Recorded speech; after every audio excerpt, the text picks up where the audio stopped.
నేను చెప్తే అది చెప్తున్నారు అంతే. సరే ఏంటి మాధురి భవిష్యత్తులో తెలుసుకుంటారు. శ్రీనివాస్ గారు ఇది మాధురి ఇష్యూ ఏంటి ఇప్పటి వరకు? ఓకే మీ ఇద్దరి మధ్యన విభేదాలు ఉండడం, ఆస్తి గొడవలు ఇవి. మాధురి అనే ఆమెని సీన్లో రావడం, ఆవిడతో మీరు సహజీవనం అసలు సాగిస్తున్నారు. మా మా పరిస్థితికి మాధురికి స్టోరీకి లింక్ ఉంది సార్. ఏంటంటే ఎన్నికలకి ఒక 2 సంవత్సరాల ముందు మాధురిని ఒక రోజు పిలిపించి, వాళ్ళ పెద్ద కుటుంబానికి చెందిన వాళ్ళు, మాధురి భరతనాట్యంలో ప్రొఫెషనల్, చాలా మంది విమెన్ తో ఆమెకు రిలేషన్ ఉంది, ఒక 2-3 వేల ఓట్లు టెక్కల్ టౌన్ లో డీల్ చేయగలదు, ఆ అమ్మాయిని పార్టీలోకి తీసుకోవాలి, నేను పిలుస్తున్నానని నాకు చెప్పింది సార్ దువ్వాడవాడిని. వాళ్ళు పెద్ద కుటుంబం కదా, వాళ్ళ కుటుంబాల నుంచి వచ్చి రాజకీయాలు ఇవన్నీ చేస్తారా అని నేను అన్నాను. లేదు చేస్తారు, వాళ్ళు వస్తారు అని చెప్పి నువ్వు అంది వెంటనే మహిళా కన్వీనర్ గా ఆమెకి రెడీ చేయాలంటే నేను అధిష్టానంతో మాట్లాడి చేశాం సార్. చేసిన తర్వాత ఆమె యాక్టివ్ గా తిరుగుతూ పనిచేస్తూ పార్టీ పని చేసుకుంటుంది. అసలు దువ్వల మాధురిని ఎందుకు దువ్వాడవాణి తీసుకొచ్చింది అనేది ఇప్పుడు నాకు అర్థమైంది. ఆ తర్వాత ఎందుకంటే మాధురికి నాకు రిలేషన్ ఉందని, మాకేదో సంబంధాలు ఉన్నాయని క్రియేట్ చేసి తను టికెట్ పొందడానికి నన్ను ప్రజల్లో అవమానం చేసి పలచన చేయడానికి మాధురి అనే క్యారెక్టర్ ను వాడుకుంది దువ్వాడవాణి. కానీ ఈ వాడుకునే విధానంలో మాధురికి భర్త నుంచి, అత్తవారి నుంచి, కన్నవారి నుంచి తీవ్రమైనటువంటి వ్యతిరేకత వచ్చి ఆమెకి ఇంటి నుంచి పంపించేసినారు. ఆమెకు పసిపిల్లలు ముగ్గురు పసిపిల్లలతో ఆమెకు ఆస్తులు ఉన్నాయి. ఆస్తులకు డోకా లేదు, డబ్బుకి అవసరం లేదు, ఆమెకి అన్ని ఉన్నాయి, సమకూరినంత ఉంది.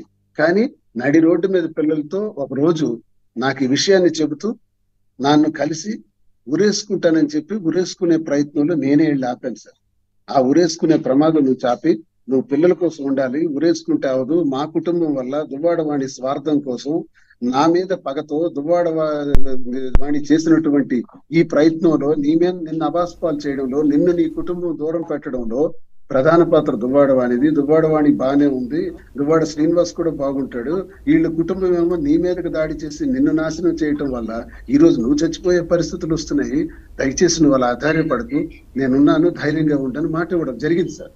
2 ఏళ్లలో నేను తిన్నానా, ఉన్నానా, ఎక్కడున్నాను అని ఇంటికి తాళం వేసిన తర్వాత దువ్వాడవాణి ఒక్కసారి కూడా అడగలేదు. ఎప్పుడు నీ అంతు చూస్తాను, నీకు నాశనం చేస్తాను, నీకు పబ్లిక్ లో అడ్రస్ లేకుండా చేస్తాను, నీకు టికెట్ రాకుండా చేస్తాను, ఇదే తన మెసేజ్. ఇలాంటి పరిస్థితుల్లో మాధురి నాకు భోజనాలు గాని అన్ని ఏర్పాట్లు చేయటంలో ఆమె నాకు సహకరిస్తూ ఇంటికి వచ్చి వెళ్ళిపోవటం, మేము కూడా గుళ్ళు గోపురాలు తిరగటం ఇది జరిగింది సార్. ఇదేం అబద్ధం కాదు. ఇలా జరిగిన దానిలో పెళ్లి చేసుకున్నాం, మాకేదో లవ్ అఫైర్, ఇదంతా అబద్ధం సార్. పెళ్లిళ్ళు జరగలేదు, తనకి పెళ్ళైంది, నాకు పెళ్ళైంది, పెళ్లి ఎలా చేసుకుంటాం సార్? కాకపోతే అమ్మాయి వెళ్ళి వస్తుంది, మాకు భోజనం, నాకు ఇంటికి సౌకర్యాలన్నీ కూడా చూసి పెడుతుంది, అంతవరకే సార్. ఇది జరిగినటువంటి స్టోరీ సార్. మొత్తానికి ఆమె టికెట్ కోసం, ఆమె స్వార్థం కోసం మాధురి అనే వ్యక్తిని దువ్వాడవాణి వాడుకొని సాటి మహిళకి ఎన్నికల ముందు పెద్ద కుటుంబం, చాలా ఓట్ బ్యాంక్ ఉంది, ఆమె మనకు అవసరం అని చెప్పి అదే మాధురికి ఆమె మీద వ్యక్తిత్వ హననం చేసే విధంగా దుర్భాషలాడుతూ సమాజంలో అగౌరవ పరిచే విధంగా ఇప్పుడు దువ్వాడవాణి మాట్లాడుతుంది సార్. ఆ మాటకి ఈ మాటకి ఏంటి సార్ ఇది? అంటే సాటి మహిళని కూడా నువ్వు అవమానపరుస్తావా?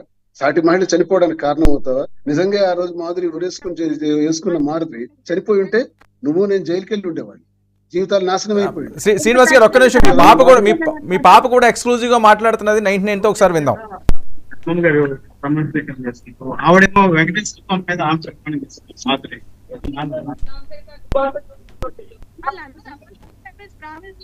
నేనేం మాట్లాడతానండి, వాళ్ళకంటూ ఒక సిగ్గు, ఒక పరువు అలాంటివి ఏం లేవు కాబట్టి వాళ్ళు నోటికి వచ్చిందంతా వాగేసి ప్రామిస్ లేపుకుంటారు. వాళ్ళు అలాగే, మేము అలా కాదు, మేము నిజాలు ఉంటే నిజాలే మాట్లాడతాం. ఎంతవరకు ఇక్కడ ఉంటారా? ఎంతవరకు ఇది మా ఇల్లు, లోపల లేరు కదా, బయట ఉన్నారు.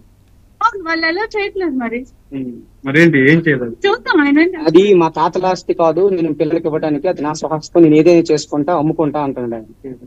ఈ ఇల్లు కోసం పిల్లలకి ఇస్తా, ఇప్పుడు కాదు. ఆయన ఏదైనా సరే మీ పెళ్లిళ్ళు గానీ లేకపోతే మీ విద్యాభ్యాసం గానీ అన్ని కూడా నేను చూసుకుంటా అంటున్నారు. ఈ ల్యాండ్ మా మమ్మీ పలాస ల్యాండ్ ని అమ్మి ఆ డబ్బులతో కొన్న ల్యాండ్ ఇది మా ల్యాండ్. ఆయన ఎలా అవుతుంది? ఆయన అదేంటది, దాన్ని ఏమన్నారు, స్వార్జితం. తమ స్వార్థం అంటున్నారు. ఎలాగైతే స్వార్థితం మా మమ్మీ డబ్బులతో కొన్నది. కానీ మీ మమ్మీ ఫోన్ కేవలం ఆస్తుల కోసమే ఆరాటపడుతుందని చెప్తున్నారు ఆయన. ఆస్తుల కోసమే ఆరాటపడుతున్నారు తప్ప నేను కావాలని కాదు అంటున్నారు. అవును, ఇలాగా ఏంటది అదేంటది మమ్మల్ని కొట్టేసి మమ్మల్ని బయటకు తోసేసి మా ఆస్తులు, మా మమ్మీ సంపాదించిన వాళ్ళ ఆస్తుల్ని అని చెప్తుంటే ఎవరు ఊరుకుంటారు? మా ఆస్తులు కాబట్టి